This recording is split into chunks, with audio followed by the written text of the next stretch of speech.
Muitas pessoas estão condicionadas a se reconhecer através de conflitos. Então elas acabam gerando, encenando, ocasionando a situação conflituosa para ter o reconhecimento de si.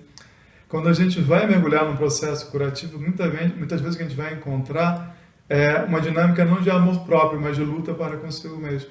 O que é basicamente um não pertencimento, uma não aceitação de si. Geralmente a pessoa que está se reconhecendo através dessa encenação desses conflitos, requer o conflito para se reconhecer, ela não está no bom acordo com a raiva. Então, a raiva ela participa no amor na medida em que ela se torna a força motriz da nossa diferenciação. Na medida em que eu me coloco na minha justa realidade, em quem eu afetivamente sou e efetivamente me apresento, né? Isso, obviamente, me abre para lidar com a diferença. Não requer o outro, de alguma forma, legitimando a minha presença. Porque a legitimidade na minha presença está assegurada na minha relação interna.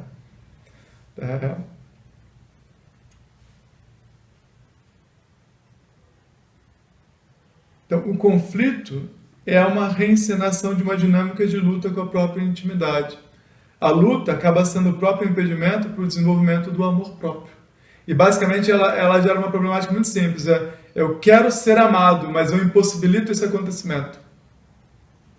Porque eu não me aceito.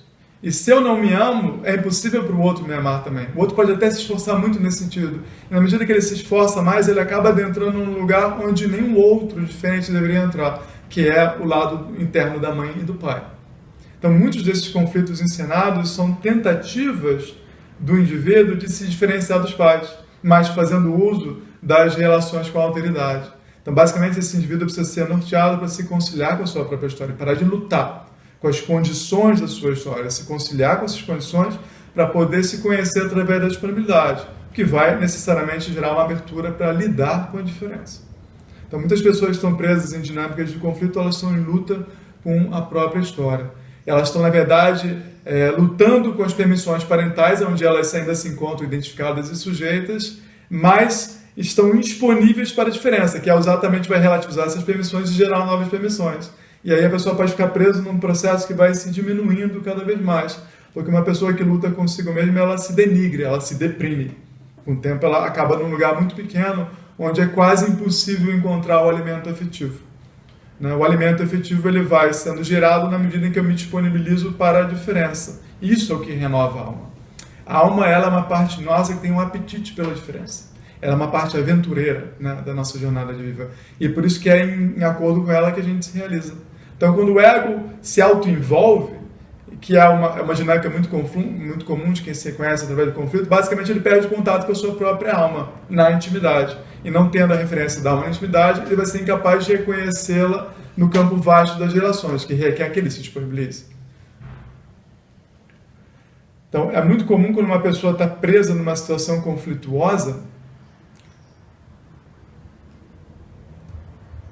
de ela começar a gerar e aguçar os impedimentos para a geração do seu próprio alimento afetivo. Basicamente, ela está estimulando a falta, ela está fortalecendo a fome de si.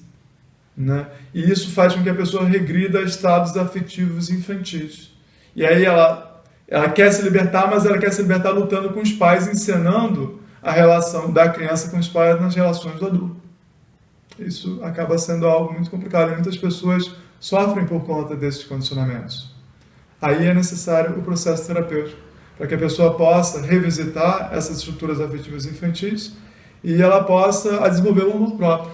Nisso, libertar os pais de serem os articuladores da autorização da minha presença, para que eu possa me autorizar na minha relação íntima, com os dados palpáveis que a minha própria intimidade dá, via qualidades emocionais e suas intensidades, e me apresentar dentro da minha real possibilidade. Na medida em que eu sou visto na minha real possibilidade, a minha fragilidade, a minha vulnerabilidade, a minha falibilidade são vistas, se desenvolve o amor. Porque quem está se reconhecendo através de conflito está numa grande jornada de poder. Está, na verdade, gerando conflito para esconder e camuflar algum tipo de fragilidade. E a pessoa que gera conflito, ela se sente muito poderosa fazendo isso. E no primeiro momento ela pode até se sentir muito poderosa, porque ela tem uma intensidade emocional. Geralmente, depois vai ter uma gangorra, e ela vai ter a parte baixa disso. né? E aí não é legal, não é legal. Aí vem um estado deprimido de sofrimento. A pessoa que tem a tendência a se reconhecer através de conflitos, muitas vezes não se reconhece enquanto a geradora do próprio conflito. Mas aí é um dado de realidade bem objetivo que você tem que se dar conta. Se algo sistematicamente acontece comigo, eu tenho a ver com isso. É um dado básico de realidade e declaração de honestidade. Porque senão você vai para uma vitimização. Então, se está acontecendo contigo, te diz respeito. Então, o trabalho de consciência é perceber qual é a sua parcela na geração desse cenário. Se não de cenário insistente, muito provavelmente é uma parcela grande. Um dado de atenção para uma pessoa que vive envolvida em conflitos é relativizar as suas próprias verdades. Geralmente ela é uma dona da verdade. Ela precisa ter opiniões menos severas, rigorosas, e passar a averiguar mais do que saber a verdade.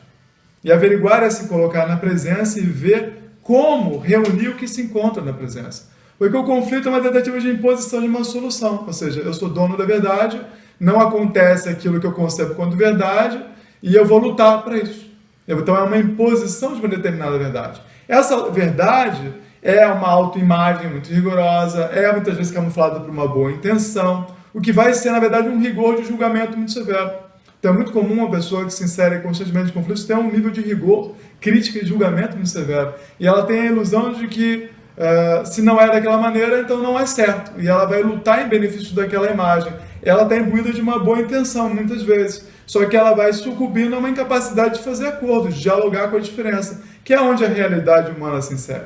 Fundamentalmente, ela está brincando de Deus, mas não sabe disso.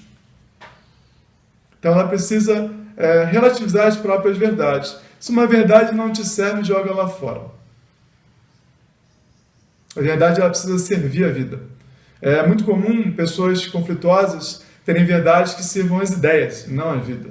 Por isso ela vive uma dimensão intelectual, virtual, ideal da vida, que ela não consegue aplicar, porque os outros não querem compactuar com isso, que é natural. Os outros não querem compactuar com isso. Porque eu não quero ser transportado para uma dimensão ideal, eu quero a realidade da vida. E a realidade da vida é de dor, de prazer, de vida e morte, de possibilidade, não de idealidade. Então a maior parte das pessoas que se reconhecem em conflitos está totalmente convencida de que uma ideia é a realidade. Então ela confunde a realidade com uma representação da realidade. E ela luta para impor a representação sobre a realidade, mas sem o acordo do diálogo relacional que contempla uma realidade ou outra que não aquela dela. Logo, ela sai do exercício humano. Então, a pessoa conflituosa, ela precisa que essas verdades fracassem. Na verdade, ela vai passar por algum tipo de fracasso para se tornar mais humilde e menos arrogante, para poder começar a dialogar com a diferença e fazer o acordo possível, não o acordo ideal. A vida acontece em base de possibilidade, não em base de idealidade.